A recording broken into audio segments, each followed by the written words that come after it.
صحابہ کرام رضی اللہ تعالیٰ اجمعین ہر اعتبار سے حضور علیہ السلام کو کاپی کرنے کی کوشش کیا کرتے تھے کہ حضور علیہ السلام کا اس بارے میں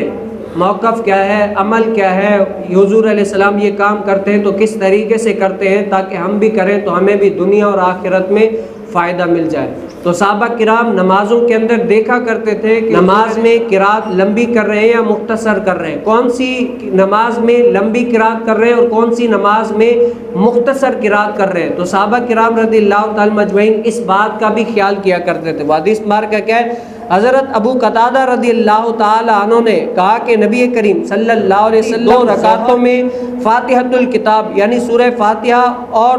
2 سورتیں پڑھتے تھے، پہلی میں لمبی قرات کرتے تھے اور دوسری میں کم، اس طرح کرتے تھے کہ یعنی دوسری میں کم کرتے تھے، فجر ظہر عصر اس طریقے سے یعنی پوری ملا لیا کرتے، پہلی 2 کے مقابلے میں کیا ہے مختصر کیا کرتے تھے۔ اور یہی طریقہ کہا کہ نبی کریم صلی اللہ علیہ وسلم کا ہے، اور اسی طریقے سے ہم نے نبی کریم صلی اللہ علیہ وسلم کو دیکھا ہے اور یہی طریقہ حضور علیہ السلام نے اپنایا ہے، اسی لیے ہم بھی یہی طریقہ اپناتے ہیں تاکہ دنیا اور آخرت میں ہم کیا ہو جائیں، کامیاب اور کامران ہو جائیں۔ تو اللہ تعالیٰ سے دعا ہے کہ اللہ تعالیٰ مجھے اور آپ کو بھی نبی کریم صلی اللہ علیہ وسلم کی اس سنت کے اوپر بھی عمل پیرا ہونے کی توفیق نصیب فرمائے۔